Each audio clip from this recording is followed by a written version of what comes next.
Assalamualaikum warahmatullahi wabarakatuh. Bismillahirrahmanirrahim. Bismillahirrahmanirrahim. Ya ayyuhalladzina amanu hal adullukum ala tijaratin tunjikum min adabin alim. Tu'minuna billahi wa rasulih wa tujahiduna fi sabilillahi bi amwalikum wa anfusikum dzalikum khairul lakum in kuntum ta'lamun. Sadaqallahul azim. Semuanya, perkenalkan, nama saya Arisri Darasa Putri dengan NPM 2021141012.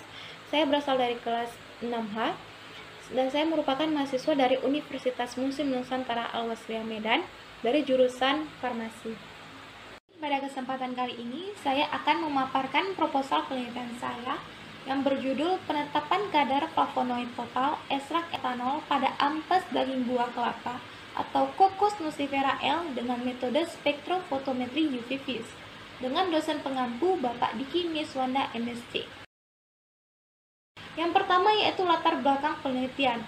Tanaman kelapa. Indonesia memiliki kebun kelapa yang sangat luas di dunia, yaitu sekitar 3.566.000 hektar, di mana kelapa ini sangat populer di kehidupan masyarakat karena memiliki banyak sekali manfaat bagi kehidupan masyarakat. Bagian-bagian dari tanaman kelapa yang sering dimanfaatkan oleh masyarakat yaitu seperti buah, daging, akar, tempurung, batang, dan daun. Namun, bagian tanaman yang memiliki nilai ekonomi yang tinggi yaitu adalah buah kelapa, di mana daging buah kelapa dapat diolah menjadi minyak kelapa, kopra, santan kelapa, dan tepung kelapa.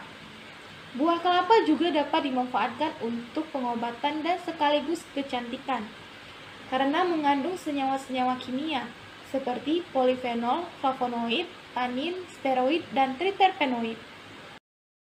Yaitu ampas kelapa, di mana ampas kelapa ini merupakan salah satu limbah organik yang sangat banyak ditemukan di kehidupan sehari-hari.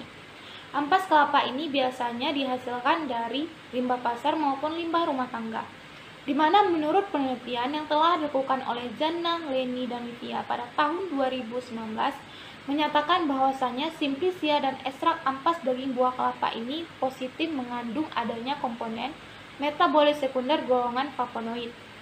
Karena ketersediaan ampas kelapa yang berlimpah, mudah didapat, dan pemanfaatannya yang belum maksimal, sehingga hal tersebutlah yang melatar belakangi saya untuk tertarik melakukan penelitian tentang penetapan kadar flavonoid pada ampas daging buah kelapa.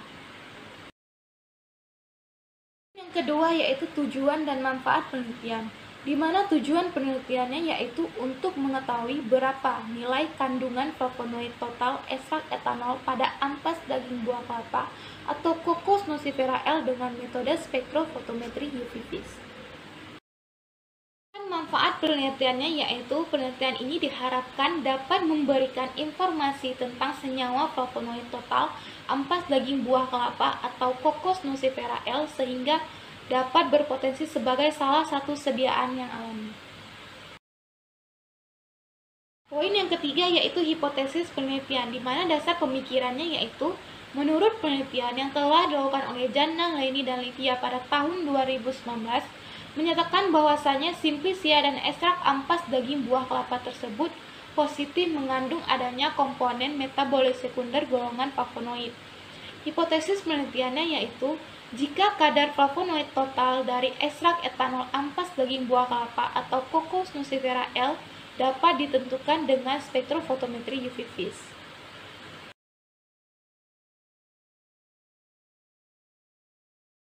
Poin yang keempat yaitu rancangan penelitian, di mana ada 3 rancangan pada penelitian ini.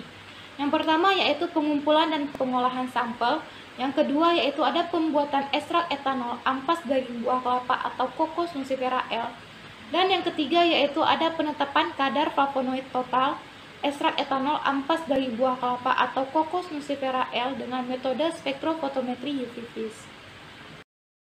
Yang kelima yaitu metode penelitian, di mana sampel ampas daging buah kelapa tersebut dikeringkan sehingga menjadi simplicia dan kemudian simplicia tersebut dimaserasi dengan menggunakan pelarut etanol.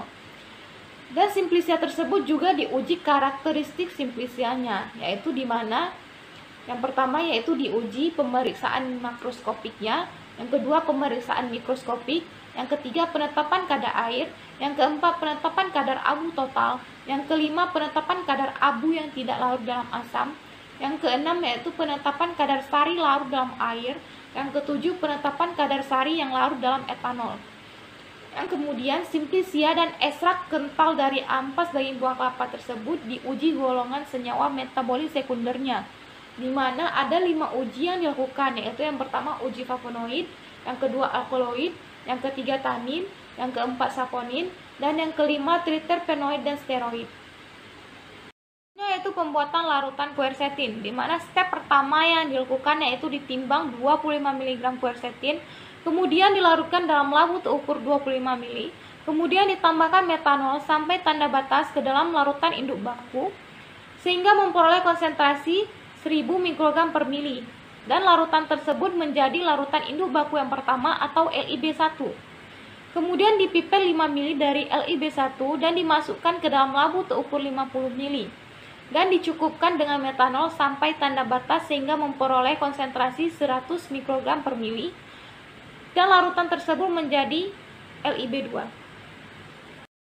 Selanjutnya yaitu pembuatan panjang gelombang maksimum quercetin dan juga pembuatan operating time, di mana pengerjaan poin pertama hingga poin kelimanya itu keduanya itu sama, hanya saja terletak perbedaan pada poin ke-6 dan poin ke-7. Sekarang akan saya jelaskan dulu dari poin pertamanya.